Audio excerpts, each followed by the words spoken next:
ذات مرة كان هناك رجل أعمال شاب قفز إلى سيارة أجرة وانطلق إلى المطار لأنه كان في عجلة من أمره. كان سائق سيارة الأجرة يقود سيارته في المسار الأيمن. عندها قفزت سيارة سوداء فجأة في مكان لوقوف السيارات أمامهم مباشرة. ضغط سائق الأجرة على مكابحه بقوة وانزلق وأخطأ السيارة الأخرى ببضعة بوصات فقط. قام سائق السيارة الأخرى بضرب رأسه وبدأ بالصراخ، لكن سائق الأجرة ابتسم ولوح للسائق المتعجرف: لقد كان ودوداً حقاً. فسأله رجل الأعمال: لماذا فعلت ذلك؟ كاد هذا الرجل أن يدمر سيارتك ويرسلنا إلى المستشفى. وهنا علم سائق الأجرة رجل الأعمال الشاب درساً قيماً يسمى قانون شاحنة القمامة، ولذلك أخبره وأوضح له أن الكثير من الناس يشبهون شاحنات القمامة، فهم يركضون مملوئين بالقمامة ومليئين بالإحباط ومليئين بالغضب وخيبة الأمل عندما تتراكم القمامة لديهم، فهم بحاجة إلى مكان للتخلص منها، وفي بعض الأحيان سيفعلون ذلك فيقومون بإلقائها عليك مباشرة. لذا لا تأخذ الأمر على محمل شخصي، فقط ابتسم وتمنى لهم التوفيق واستمر في المضي قدما، ولا تأخذ قمامتهم وتنشرها على أشخاص آخرين في العمل أو في المنزل أو في الشوارع. عندما وصل رجل الأعمال الشاب إلى المطار، وكان لا يزال في حالة صدمة ورهبة مما علمه للتو، قال لسائق سيارة الأجرة أنه كان مسافراً في رحلة عمل مهمة للغاية، ولكن بدا له أن الرحلة الأكثر أهمية حدثت للتو في سيارة الأجرة الآن. لذا ابتسم وامتلأ بالسلام في قلبه ودخل إلى المطار. كما ترى في الحياة وفي حياتك، لا تستسلم لهذه السلبية والغضب من الآخرين، فهم بحاجة إلى فرصة للتغيير والتحسن بدلاً من الانفجار بالسلوك السلبي. قد يكونون غير عارفين بكيفية التعامل مع مشاعرهم، وربما لم يتعلموا قانون شاحنة القمامة، الذي يعني أنه لا يجب أن نأخذ على محمل الجد قمامة الآخرين ونقبلها في حياتنا. تراكمت هذه السلبية والغضب بداخلهم لفترة طويلة، وباتوا غير قادرين على التعامل معها بشكل صحيح. لا تسمح لنفسك بأن تستسلم لهذا السلوك السلبي، وتذكر دائماً أنك لا تحتاج إلى حمل أعباء الآخرين. ابتسم وتمنى لهم التوفيق، ولا تأخذ الأمور على محمل الجد، فالحياة قصيرة ولا يجدر أن نستثقلها بالسلبية والغضب. بدلاً من ذلك، تذكر أن كل شخص يمر بصعوباته الخاصة، ولكن يمكنه التغلب عليها إذا أراد ذلك. كان يا مكان في أحد الأيام، كانت هناك فتاة صغيرة مريضة في المستشفى بسبب اضطراب نادر في الدم. كانت بحاجة ماسة إلى متبرع بالدم، ولكن لم يتم العثور على تطابق لها. كملاذ أخير، تم فحص شقيقها البالغ من العمر 6 سنوات باعتباره متطابقاً لدم أخته، مما أثار ارتياح الجميع. والدته وطبيبها شرحا للطفل الصغير كيف يمكنه أن يساعد بدمه أخته حتى لا تموت. انتظر الصبي الصغير بضع لحظات، ثم سأل إذا كان بإمكانه التفكير في الأمر.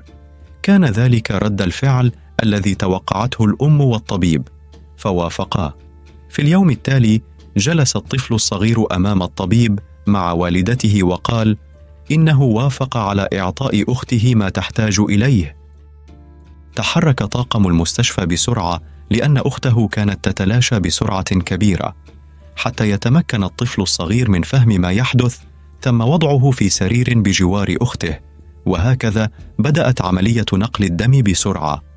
بدأت الحياة تتدفق مرة أخرى إلى الفتاة الصغيرة، وكان الجميع في سعادة غامرة.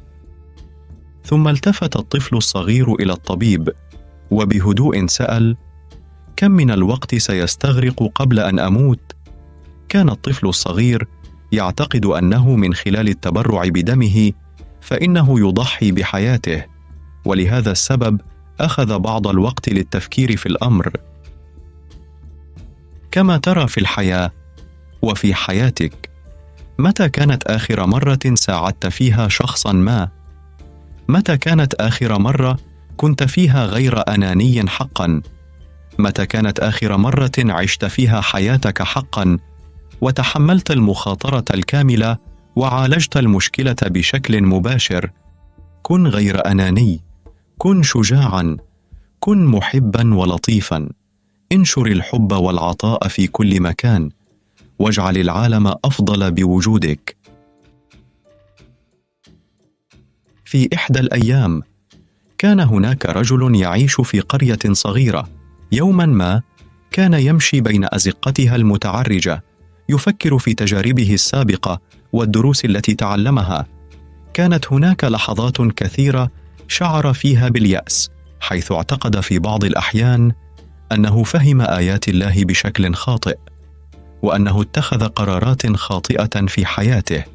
في يوم من الأيام وقف هذا الرجل أمام بئر صغيرة، وكانت هناك عبارة مكتوبة على جدارها الخشبي: احفر حفرة صغيرة وستجد السعادة. بدأ الرجل في التفكير في هذه العبارة. هل كان يجب عليه فعل شيء مختلف؟ هل كان يجب عليه أن يتبع مسارا مختلفا ليكون سعيدا؟ في ذلك الوقت ظهرت له فتاة صغيرة تحمل في يديها باقة من الزهور. توقفت أمام الرجل وقالت: هل تحتاج إلى زهور؟ إنها تجلب السعادة والبهجة إلى القلوب. استلم الرجل الزهور وابتسم، ولكنه في داخله كان يفكر في كيفية فهمه لرسالة البئر. بعد أيام أخذ الرجل قراراً. قرر أن يحفر حفرة صغيرة في حديقته الصغيرة. بدأ العمل، ورغم بساطتها إلا أنه كان يشعر بالسعادة والرضا أثناء العمل. لم يفهم الرجل بالضبط كيف ستجلب له هذه الحفرة الصغيرة السعادة، لكنه كان مصمماً على تجربتها. ومع مرور الوقت بدأ الرجل يدرك معنى العبارة على بئر الحكمة. لم يكن الأمر يتعلق بحفر الحفرة الصغيرة، بل كان يتعلق بالرحلة نفسها، بالتفاعل مع الحياة وبالثقة في أن هناك أشياء صغيرة قد تجلب لنا السعادة، وأن السعادة ليست دائما في المكان الذي نبحث فيه. في النهاية أدرك الرجل أن تفسيره السابق لرسالة البئر كان خاطئا، وأن الحياة تحمل لنا دروسا وتجاربا لتعلمنا كيف نفهم آيات الله بشكل صحيح، وكيف نستمتع بمسارنا نحو السعادة والنجاح. كما ترى في الحياة وفي حياتك، الحياة تحمل دروسا وتجاربا لتعليمنا كيف نفهم آيات الله بشكل صحيح، وكيف نستمتع بالسعادة والنجاح. السعادة ليست دائما في الأمور الكبيرة والظواهر الواضحة، بل قد تكون في الأشياء الصغيرة والتفاصيل البسيطة للحياة. والأهم هو التفاعل والتجربة والثقة في المسار الذي نختاره. وعلى الرغم من أن الحياة قد تقدم لنا تحديات كثيرة وصعبة، إلا أنها أيضا تمنحنا فرصا للنمو والتطور. ففي كل تجربة نمر بها نكتشف جوانب جديدة من ذواتنا وقوتنا الداخلية. يعلمنا كل تحد أن الثقة بالنفس والإصرار هما مفتاح النجاح في مواجهة الصعاب. وبالرغم من أننا قد نواجه لحظات من الشك واليأس، إلا أن الأمل والإيمان بقدرتنا على تحقيق النجاح يجب أن يظلان حاضرين دائما. إن تجربتنا الشخصية وتفاعلنا مع العالم من حولنا هما ما يشكلان النسيج الحقيقي لحياتنا، ومن خلالهما نبني ذكرياتنا ونحقق أحلامنا. كان يا مكان في قرية صغيرة كان يعيش فيها طبيب أجنبي عن القرية، وكان يمتلك مزرعة قديمة أراد استصلاحها. وفي أحد الأيام استأجر رجلا من القرية لمساعدته في ترميم مزرعته القديمة. كان قد أنهى للتو أول يوم صعب في العمل. تسبب ثقب في إطار شاحنته في خسارة ساعة من العمل، وتوقف منشاره الكهربائي، والآن رفضت شاحنته الصغيرة القديمة العمل. بينما كان الطبيب يقود الرجل إلى منزله، جلس الرجل في صمت حجري. عند وصولهم دعاه للقاء عائلته.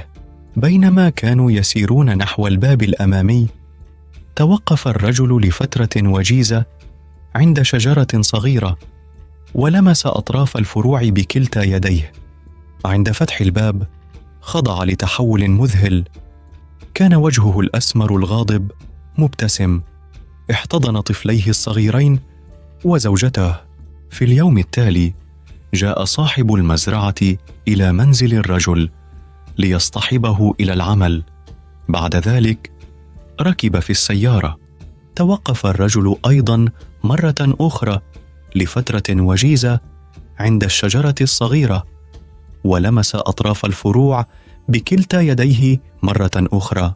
استحوذ هذا المشهد فضول صاحب المزرعة، لذا سأله عما رآه يفعله سابقا، فأجاب: إنني أعلم أني لا أستطيع منع نفسي من مواجهة مشاكل في العمل، ولكن هناك شيء واحد مؤكد، أن المشاكل لا تنتمي إلى المنزل وإلى زوجتي والأطفال، لذلك أقوم بتعليقهم على الشجرة كل ليلة عندما أعود إلى المنزل، ثم في الصباح ألتقطهم مرة أخرى. والشيء المضحك هو أنه ابتسم عندما خرج في الصباح لاصطحاب مشاكله.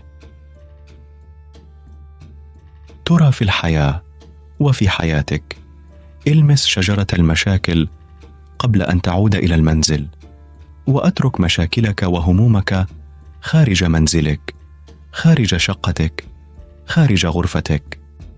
في نفس الوقت احتفظ بشجرة المشاكل قبل أن تذهب إلى العمل، والتقط مشاكلك مرة أخرى أثناء العمل.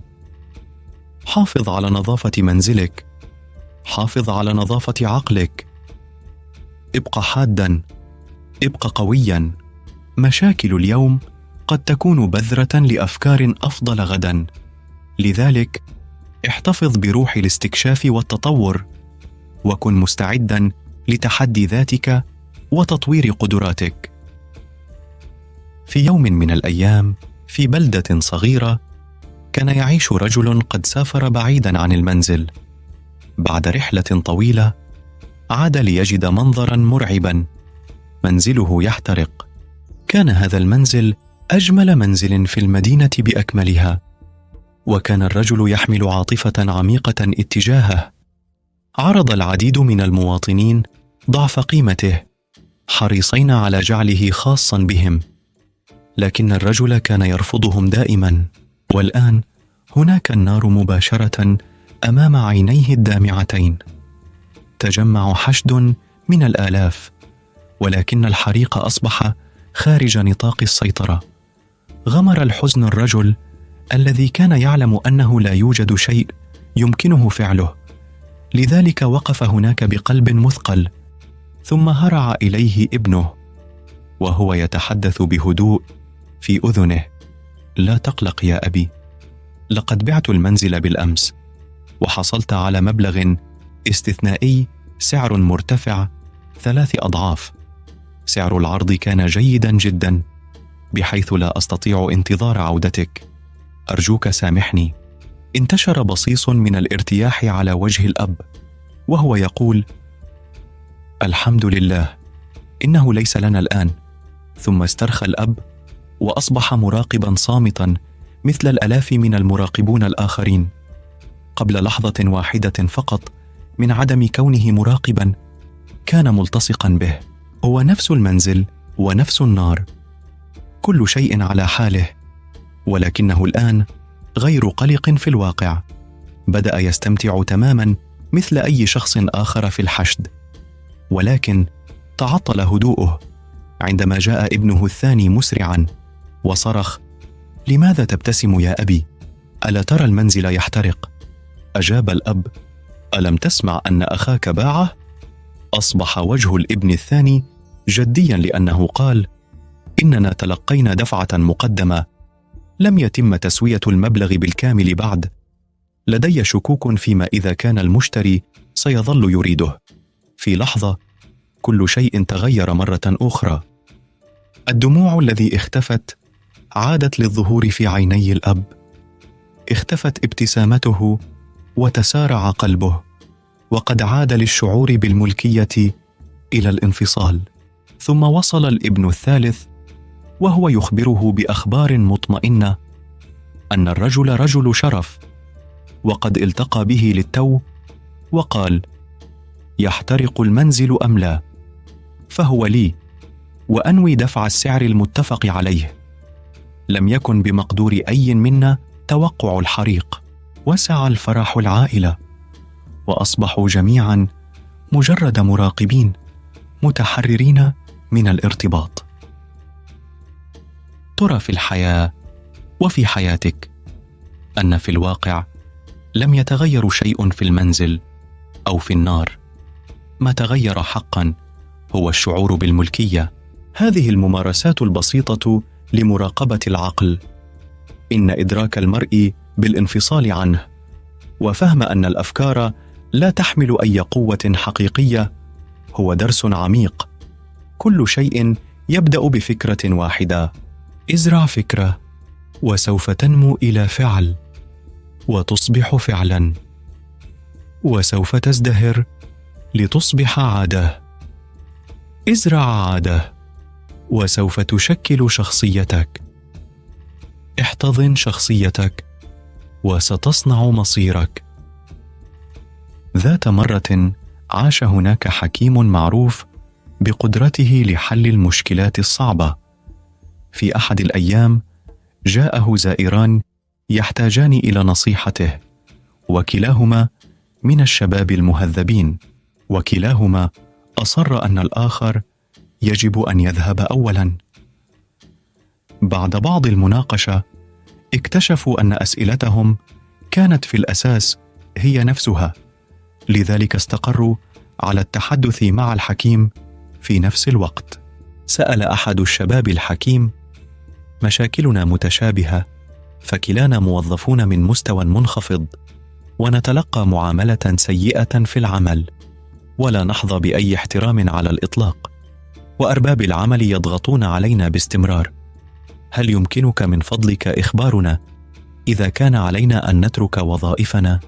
تأمل الحكيم الشابين مطولا، وأعطاهما الإجابة في كلمتين فقط: وعاء من الأرز. شكر الشابان الحكيم وانصرفا.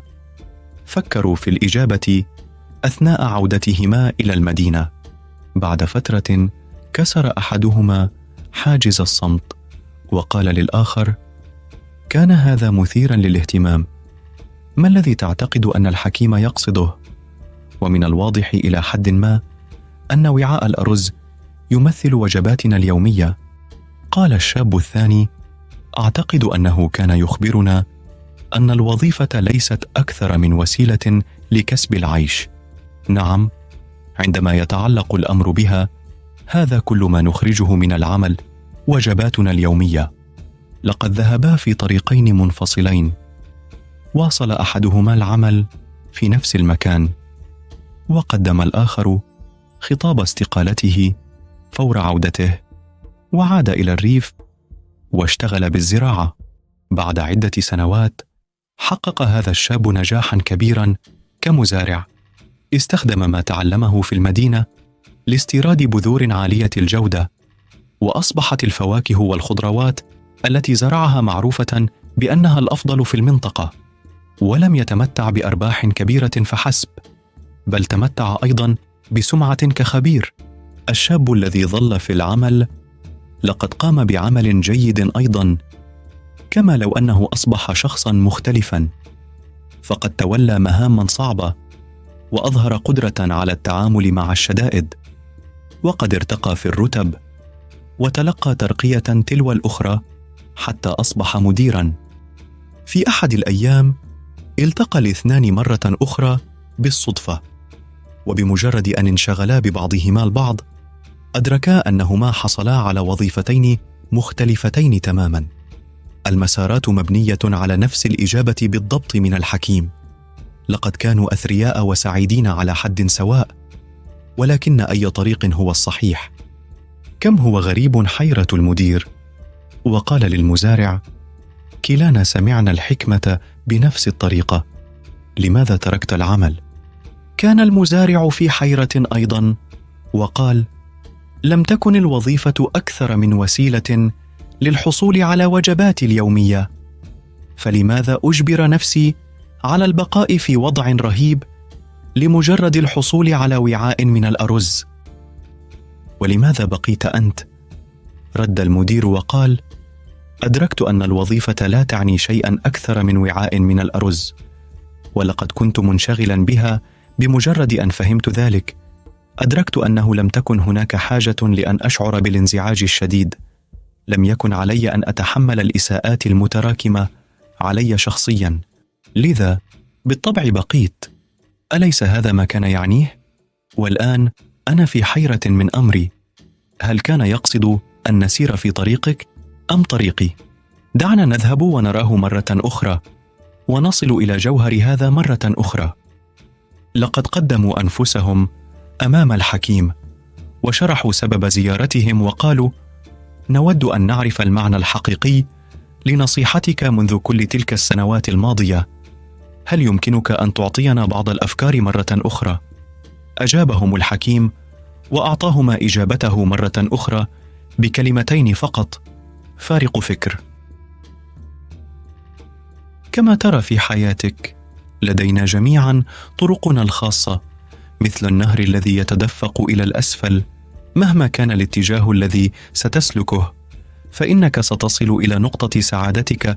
كل شخص له طريقته الخاصة، فامضي في طريقك وستصل إلى سعادتك. إنه مجرد وعاء من الأرز. ذات مرة حدث أن رأى الملك امرأة جميلة، ولكنها كانت زوجة تاجر. أعجب بها وحمل شغفا بها، فأمر بإسقاط جوهرة ثمينة سرا في عربة التاجر.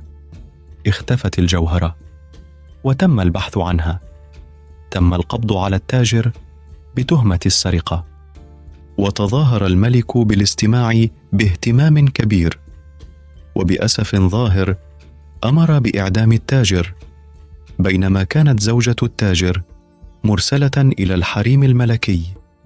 حضر الملك عملية الإعدام شخصيا، لأن مثل هذه المشاهد كانت تمنحه المتعة. ولكن عندما نظر المحكوم عليه بشفقة عميقة إلى قاضيه سيء السمعة، أضاء وميضا شغف الملك، مما جعل عقله غائما. وبينما رفع الجلاد سيفه للضربة القاتلة، شعر الملك بالأثر في نفسه والتأثير في عقله، وغاب عن وعيه. وفجأة رأى نفسه مكان المظلوم على المقصلة. صاح الملك على الجلاد: ألا ترى أني أنا الملك الذي تقتله؟ ولكن بعد فوات الأوان. قام الجلاد بعمله الدموي، فسقط الملك مغشيا عليه. وعندما استيقظ حدث تغيير فيه، ولم يعد هو الطاغية القاسي.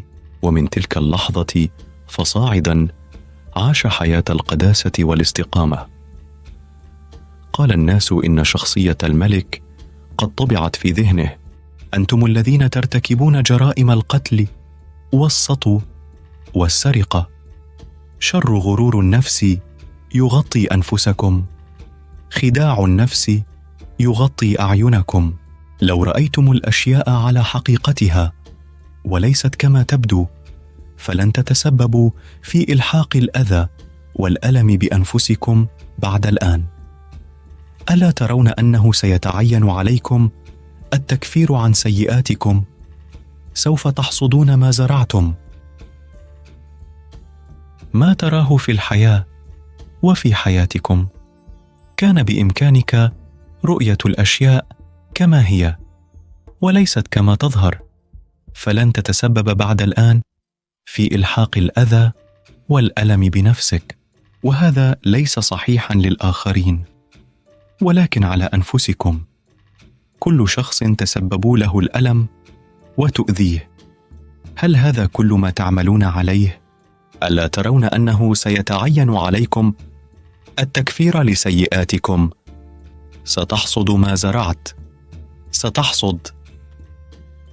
في يوم من الأيام، وذات مرة، وقع شقيقان يعيشان في مزارع متجاورة في صراع، وكان هذا أول صراع خطير منذ 40 عاما من الزراعة جنبا إلى جنب، وكانوا يتقاسمون الآلات وتبادل العمل والسلع حسب الحاجة دون أي عوائق. ثم انهار التعاون الطويل، وبدأ بسوء فهم بسيط وتطور إلى اختلاف كبير، وفي النهاية انفجر إلى تبادل من الكلمات المريرة التي أعقبتها أسابيع من الصمت. ذات صباح طرق رجل باب الأخ الأكبر، ففتحه ليجد رجلا معه صندوق أدوات النجارة. فقال الرجل: أبحث عن عمل لبضعة أيام، ربما سيكون لديك وظائف غريبة صغيرة هنا وهناك، هل يمكنني مساعدتك؟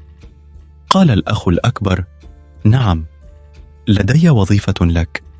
انظر عبر الخور إلى تلك المزرعة التي يملكها جاري، وفي الواقع إنه أخي الأصغر. الأسبوع الماضي كان هناك مرج بيننا، والآن هناك جدول بيننا. ربما فعل هذا ليغيظني. ترى تلك الكومة من الخشب بجوار الحظيرة. أريدك أن تبني لي سياجا. سياج يبلغ ارتفاعه 8 أقدام، لذا لن أحتاج إلى رؤية مكانه بعد الآن. قال النجار: أعتقد أنني أفهم الموقف. أرني المسامير وثقب العمود الحفار، وسأكون قادرا على القيام بعمل يرضيك. كان على الأخ الأكبر أن يذهب إلى المدينة للحصول على الإمدادات، لذلك ساعد النجار في تجهيز المواد، ثم كان في إجازة لهذا اليوم. كان النجار يعمل بجد طوال ذلك اليوم في القياس والتثبيت. عند غروب الشمس، عندما عاد المزارع، كان النجار قد أنهى عمله للتو، وفتحت عيون المزارع على مصراعيها. سقط فكه ولم يكن هناك سياج على الإطلاق. كان جسرا يمتد من أحد جانبي الخور إلى الجانب الآخر، قطعة رائعة من القضبان اليدوية. وكان الأخ الأصغر يعتقد أن أخاه الأكبر أراد هذا الجسر. بعد كل ما قاله وفعله، وقف الشقيقان عند طرفي الجسر، ثم التقيا في المنتصف.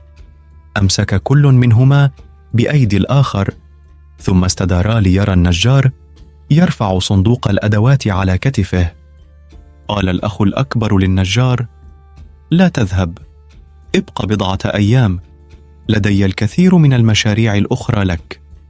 أجاب النجار: لدي الكثير من الجسور التي يجب أن أبنيها.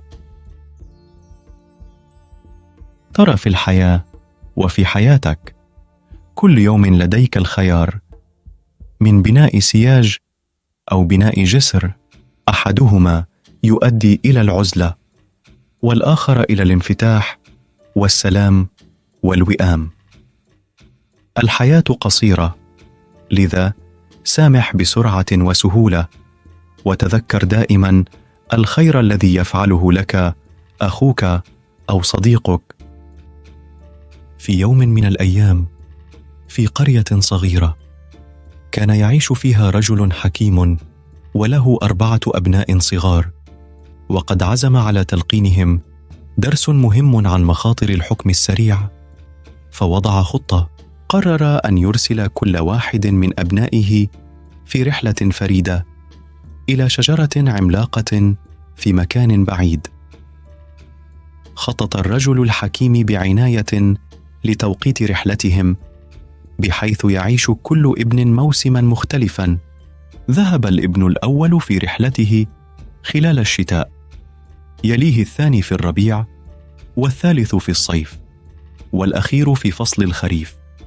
بعد عام مر عليهم، ودعا أبناءه معا وطلب منهم مشاركة تجاربهم. وصف الابن الذي سافر في الشتاء الشجرة العملاقة التي بدت مهجورة بأغصان عارية تمتد في السماء الرمادية الباردة.